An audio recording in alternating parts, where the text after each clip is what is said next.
ನಮ್ಮನೆ ಯುವರಾಣಿ ಹೇ ನಮ್ಮನೆ ಯುವರಾಣಿ.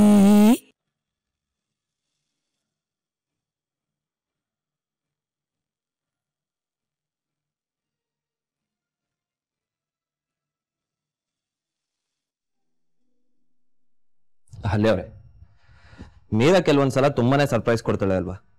ಅವಳು ಯಾವಾಗ ಏನ್ ಮಾಡ್ತಾಳೆ ಅಂತಾನೆ ಹೇಳೋದಕ್ಕಾಗಲ್ಲ. ಎಲ್ಲ ದಿಢೀರ್ ಕೆಲಸ.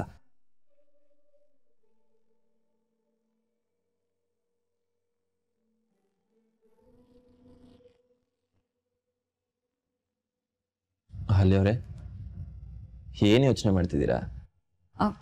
ಮೀರಾ ಮತ್ತೆ ಶಾಂಭವಿ ಅಮ್ಮನ ಬಗ್ಗೆ ಯೋಚನೆ ಮಾಡ್ತಿದ್ದೆ. ನೀರಿನ ಬಗ್ಗೆ ಯೋಚನೆ ಮಾಡೋಂಥದ್ದೇನಿದೆ? ಅಂದ್ರೆ ನೀರನ್ ಬಗ್ಗೆ ಯೋಚನೆ ಮಾಡ್ತಿಲ್ಲ, ನೀರನ್ ವಿಷಯವಾಗಿ ಶಾಂಭವಿ ಅಮ್ಮನ ಬಗ್ಗೆ ಯೋಚನೆ ಮಾಡ್ತಾ ಇದ್ದೆ. ಶಾಂಭವಿ ಅಮ್ಮ ಎಷ್ಟು ಸ್ವಾಭಿಮಾನಿ ಅಂತ ನಿಮ್ಗೆ ಗೊತ್ತಲ್ಲ. ಅವ್ರ ಈ ಮನೇಲಿ ತಾಯಿ ಹಾಗಿದ್ದಾರೆ. ಹಾಗ್ ನೋಡೋದಕ್ಕೋದ್ರೆ ಈ ಮನೇಲಿ ಏನ್ ಕೇಳೋದಕ್ಕೂ ಅವ್ರಿಗೆ ಹಕ್ಕಿದೆ. ಮಗಳು ಫೀಸ್ ಕಟ್ಟಿ ಅಂತ ಹೇಳಿದಿದ್ರೆ ನೀವು ಚಿಟ್ಕೆ ಹೊಡೆಯೋಷ್ಟ್ರಲ್ಲಿ ಕಟ್ ಮುಗಿಸ್ತಾ ಇದ್ರಿ. ಆದ್ರೆ ಶಾಂಭವಿ ಅಮ್ಮನ್ ಸ್ವಾಭಿಮಾನದಿಂದ ಅವ್ರ ದುಡ್ದಿದ್ದ ದುಡ್ಡಲ್ಲೇ ಮಗಳು ಓದ್ಬೇಕು ಅಂತ ಅನ್ಕೊಂಡಿದ್ದಾರೆ. ಆದ್ರೆ ನನ್ ಮೀರಂಗೆ ಶಾಂಭವಿ ಅಮ್ಮನ್ ಕಾಳಜಿ ಬಗ್ಗೆ ಅರ್ಥನೇ ಆಗ್ತಿಲ್ಲ. ಅವಳಿಗೂ ವಯಸ್ಸು 21 ಆಯ್ತು. ಈಗ್ಲಾದ್ರೂ ಅಮ್ಮನ ಆಸೆ ಕನ್ಸುಗಳ ಬಗ್ಗೆ ಗಮನ ಕೊಡ್ಬೇಕಲ್ವಾ. ಶಾಂಭವಿ ಅಮ್ಮ ನನ್ ಮಗಳಿಗೆ ಈ ಗಾಂಭೀರ್ಯತೆ ಬರುತ್ತೆ, ಆ ಗಾಂಭೀರ್ಯತೆ ಬರುತ್ತೆ ಅಂತ ಯೋಚಿಸ್ತಾನೆ ಇರ್ತಾರೆ. ಆದ್ರೆ ಮೀರಾ ಯಾವಾಗ್ಲೂ ತನ್ನ ಲೋಕದಲ್ಲೇ ಇರ್ತಾಳೆ. ಅವಳೇನೋ ತರಲೆ ಮಾಡಿದಾಗ ನಮಗ್ ಖುಷಿ ಆಗುತ್ತೆ, ಮೀರಿನ ಮೇಲೆ ಪ್ರೀತಿನೂ ಬರುತ್ತೆ. ಆದ್ರೆ ಶಾಂಭವಿ ಅಮ್ಮನ ಮುಖನ ನೀವು ಗಮನಿಸಿದಿರಾ? ಅವ್ರು ತುಂಬಾ ನೊಂದ್ಕೊಂಡಿರ್ತಾರೆ. ನನ್ ಮಗಳಿನ್ನು ಚಿಕ್ಕ ಹುಡುಗಿ ತರ ಆಡ್ತಿದ್ದಾಳಲ್ಲ ಅಂತ ತುಂಬಾ ಬೇಸರ ಮಾಡ್ಕೊಂಡಿರ್ತಾರೆ. ನಿಜ ಹೇಳಿ, ಶಾಂಭವಿ ಅಮ್ಮ ನೀರಿನ ಮೇಲೆ ತುಂಬಾ ಭರವಸೆಗಳನ್ನ ಇಟ್ಕೊಂಡಿಲ್ವಾ? ನನ್ ಮಗಳು ಚೆನ್ನಾಗಿ ಓದ್ಬೇಕು, ಒಳ್ಳೆ ಪರ್ಸೆಂಟೇಜ್ ತಗೊಂಡು ಪಾಸ್ ಆಗ್ಬೇಕು, ತನ್ನ ಕಾಲ ಮೇಲೆ ತಾನು ನಿಂತ್ಕೋಬೇಕು, ಒಳ್ಳೆ ಪೊಸಿಷನ್ಗೆ ಏರ್ಬೇಕು ಅಂತ ಕನ್ಸುಗಳನ್ನ ಕಟ್ಕೊಂಡಿಲ್ವಾ?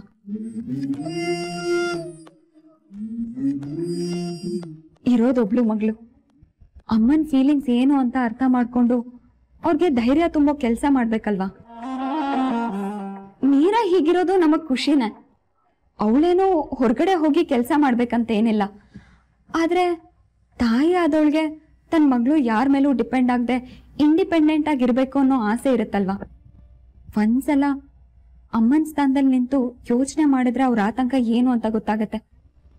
ಮೀರಾ ಎಷ್ಟು ವರ್ಷ ಅಂತ ಹೀಗೆ ತರಲೆ ತಮಾಷೆ ಮಾಡ್ಕೊಂಡಿರ್ತಾಳೆ ಹೇಳಿ?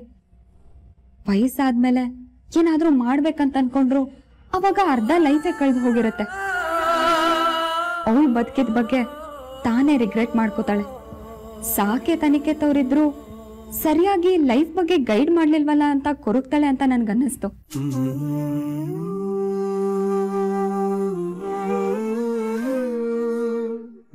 ನಾನಿಷ್ಟೆಲ್ಲ ಯೋಚನೆನೇ ಮಾಡಿಲ್ಲ ಹಲ್ಲೆ ಅವರೇ.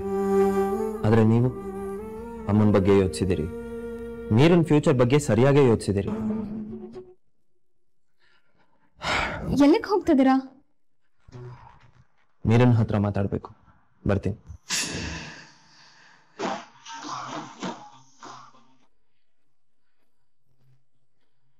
ಗುರಿ ಸರಿಯಾದ ಜಾಗಕ್ಕೆ ತಲುಪ್ತು.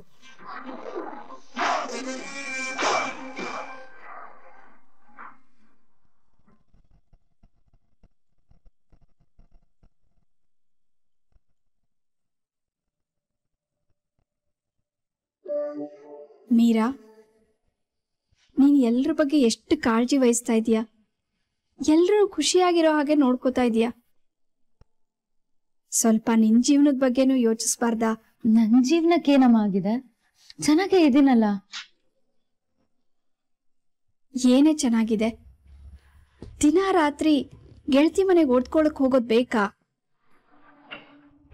ದಿನ ಒಬ್ರಿಲ್ಲ ಒಬ್ರು ಯಾಕೆ ಲೇಟ್ ಆಯ್ತು, ಯಾಕೆ ಇಷ್ಟೊತ್ತು ಆಚೆ ಇರ್ತಾಳೆ ಅಂತ ಕೇಳ್ತಾ ಇರ್ತಾರೆ. ಇದ್ ಸರಿನಾ? ಅಮ್ಮ, ಸಂಜೆ ಆಗ್ತಿದ್ದ ಹಾಗೆ ನಿಮ್ ಜೊತೆ ಎಲ್ಲ ಸೇರ್ಬೇಕು, ಪ್ರೀತಿಯಿಂದ ಮಾತಾಡ್ಬೇಕು, ಟೈಮ್ ಸ್ಪೆಂಡ್ ಮಾಡ್ಬೇಕು ಅಂತ ನನಗೂ ಆಸೆ ಇರುತ್ತಲ್ವಾ. ಹಾಗಿದ್ಮೇಲೆ ಯಾಕೆ ಹೋಗ್ತೀಯಾ? ಪರಿಸ್ಥಿತಿ ಮೊದಲಿನ ಹಾಗಿಲ್ಲ ಅಮ್ಮ. ಪರಿಸ್ಥಿತಿ ಏನಾಗಿದೆ? ಅದು ಅಮ್ಮ, ಎಕ್ಸಾಮ್ಸ್ ಇದೆ ಅಲ್ವಾ, ನಾನು ಚೆನ್ನಾಗಿ ಓದ್ಕೋಬೇಕು, ನಿನ್ನ ಆಸೆ ಎಲ್ಲ ಈಡೇರಿಸ್ಬೇಕು. ನಿನಗೆ ಯಾವ ಕಷ್ಟನೂ ಬರ್ದಿರೋ ಹಾಗೆ ನಿನ್ನ ರಾಣಿ ಥರ ನೋಡ್ಕೋಬೇಕು.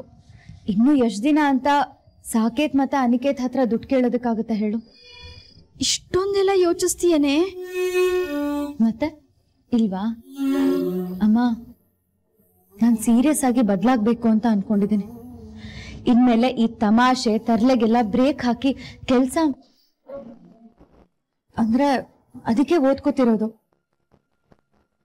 ಇಲ್ಲೇ ಇದ್ದು ಓದಿದ್ರೆ ನಿದ್ದೆ ಬರುತ್ತೆ, ಹಾಗೆ ಕೂತ್ರೆ ತರ್ಲೆ ಮಾಡ್ಬೇಕು ಅಂತ ಅನ್ಸುತ್ತೆ. ಅದಕ್ಕೆ ಮಾನ್ಯ ಮನೆಗೆ ಹೋಗಿ ಓದ್ಕೋತಿರೋದು. ಸರಿ, ಓದ್ಕೋತೀಯ, ಪರೀಕ್ಷೆನೂ ಚೆನ್ನಾಗಿ ಬರೀತೀಯ. ಮುಂದೆ ಏನ್ ಮಾಡ್ಬೇಕು ಅನ್ಕೊಂಡಿದೀಯಾ?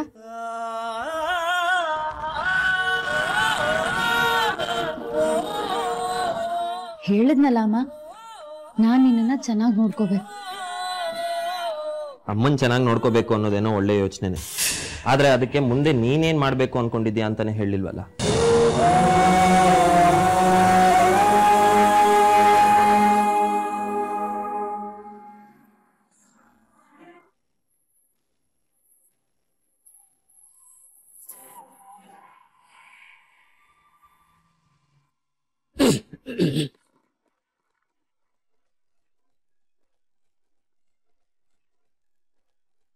ಅನ್ಕೇತಣ್ಣ, ನಾನು ತರ್ತೀನಿ ಬಿಡಿ, ನೀವ್ಯಾಕೆ ಅಷ್ಟೊಂದು ಕಷ್ಟಪಡ್ತೀರಾ?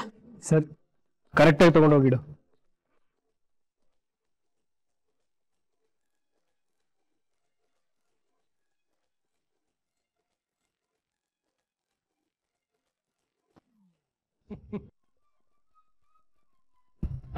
ಯಾಕೆ ಸುಂದ್ರಣ್ಣ, ಸೊಂಟ ಬಿದೋಯ್ತಾ? ಇಲ್ವಲ್ಲ, ಆಗಿದೆಯಲ್ಲ.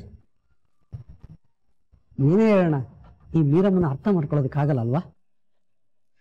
ಇಷ್ಟು ವರ್ಷ ಜೊತೆಲಿದ್ದು ಜೊತೆಲೆ ಬೆಳೆದ್ರು ಕೂಡ ಅವಳೇನು ಅಂತ ನಮ್ಗೆ ಅರ್ಥ ಆಗಿಲ್ಲ. ಇನ್ ನಿಮ್ಗೆ ಅರ್ಥ ಆಗ್ತಾಳ ಸುಂದ್ರಣ್ಣ? ನಿಮ್ಗೂ ಹಾಗೆ ಅನಿಸ್ತಾ ಇದೆಯಾ? ಅಂದ್ರೆ ನಿಮ್ಗೂ ಹಾಗೆ ಅನಿಸ್ತಾ ಇದೆಯಾ ಅಂತೆ. ನಿಮಗೂ ಅಂದ್ರೆ ಏನಣ್ಣ? ನಿಮಗೂ ಹಾಗೆ ಅನಿಸ್ತಿದೆ ಅಂತ ತಾನೇ ಅರ್ಥ. ಅದ್ರಲ್ಲೇನ್ ವಿಶೇಷ? ಮೀರಾ ಯಾವತ್ತಿದ್ರು ಗೋಲ್ಡ್. ಅವಾಗವಾಗ ತರ್ಲೆ ಮಾಡಿ ತಲೆ ಕೆಡ್ಸೋದೊಂದ್ ಬಿಟ್ರೆ ಅವಳ ಅಪರಂಜಿನಿ.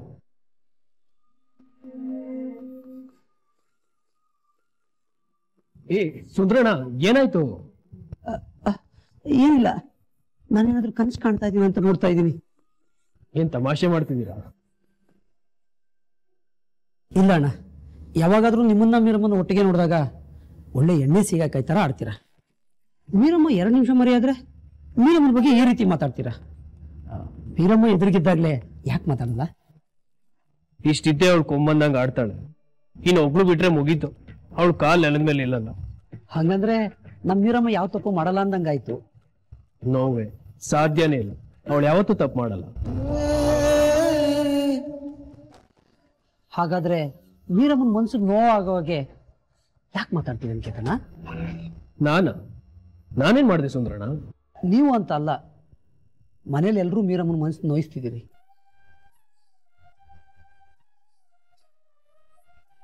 ಸುಂದ್ರಣ್ಣ? ಹೌದಣ್ಣ, ಪ್ರತಿದಿನ ಅಲ್ಲಿಗ್ಯಾಕೆ ಹೋಗ್ತೀಯಾ ಇಲ್ಲಿಗ್ಯಾಕೆ ಹೋಗ್ತೀಯಾ ಅಂತ ಕೇಳ್ತೀರಾ. ಮೀರಮ್ಮ ಓದೋದಿಕ್ಕೆ ಅಂತ ಗೆಳತಿ ಮನೆಗೆ ಹೋದ್ರೆ ಲೇಟಾಗಿ ಯಾಕೆ ಬರ್ತೀಯಾ, ಬೇಗ ಯಾಕೆ ಬರೋಕ್ಕಾಗಲಿಲ್ಲ ಅಂತ ಅಮ್ಮನಿಂದ ಹಿಡಿದು ಅಣ್ಣ ಅತ್ತಿಗೆ ಎಲ್ಲರೂ ಕೇಳ್ತೀರಾ. ಪಾಪ ಆ ಮಗು ಮನಸ್ಸಿಗೆ ಎಷ್ಟು ನೋವಾಗೋದಿಲ್ಲ ಹೇಳಿ.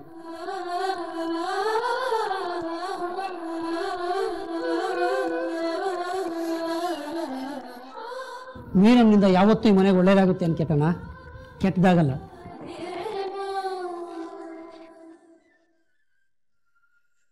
ಮೀರಾ ಎಲ್ರ ಮನ್ಸನ್ನು ಗೆದ್ಬಿಟ್ಟಿದ್ದಾಳೆ. ಅಪರಂಜಿ ಬಂಗಾರ ಅವಳು.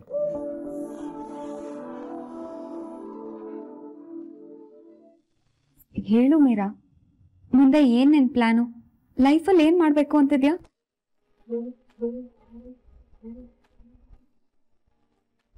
ಇಂಥದ್ದೇ ಗುರಿ ಅಂತ ಸೆಟ್ ಮಾಡ್ಕೊಂಡ್ರೆ ಲೈಫ್ ಚೆನ್ನಾಗಿರುತ್ತಲ್ವಾ? ಅಲ್ಲೇ ಅವ್ರೆ, ನಮ್ಮ ಮೀರಾ ತರಲೆ ತಮಾಷೆ ಮಾಡ್ತಾಳೆ ಅಂದ ಮಾತ್ರಕ್ಕೆ ನಾವ್ ಇವಳಿಗೆ ಸೀರಿಯಸ್ನೆಸ್ ಇಲ್ಲ ಅನ್ಕೊಳ್ಳೋದು ಸರಿಯಲ್ಲ. ನೋಡಿ, ಅಮ್ಮನ್ನ ಚೆನ್ನಾಗಿ ನೋಡ್ಕೋಬೇಕು ಅಂತಾಳೆ, ಅಮ್ಮನ್ನ ಮಹಾರಾಣಿ ತರ ನೋಡ್ಕೋಬೇಕು ಅಂತ ಹೇಳ್ತಾಳೆ. ಇದಕ್ಕಿಂತ ಒಳ್ಳೆ ಗುರಿ ಇನ್ನೇನ್ ಬೇಕು ಹೇಳಿ?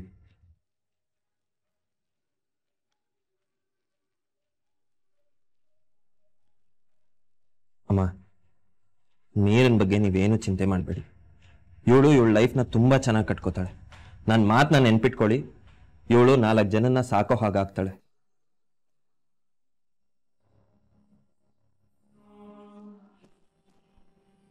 ಸಾಕೇತವ್ರು ಹೇಳ್ದಾಗೆ ಆಗ್ಲಿ ಮೀರಾ, ಆದ್ರೆ ನೀನ್ ಮಾತ್ರ ಅಮ್ಮ ಹೇಳೋ ಮಾತನ್ನ ಮರಿಬೇಡ.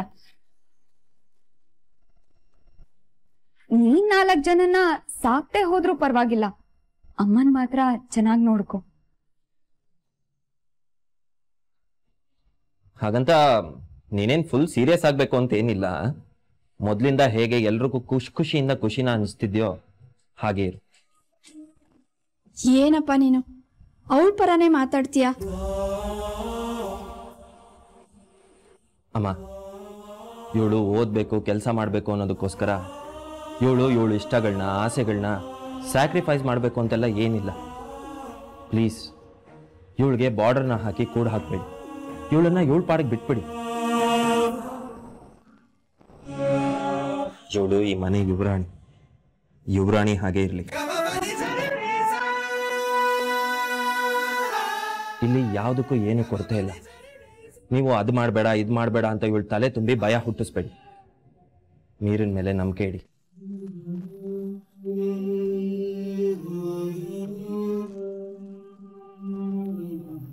ಅಮ್ಮ ಸಮಾಧಾನ ಆದ್ರು. ಈಗ ನಿಮಗ್ ಖುಷಿನಾ? ಹಾ,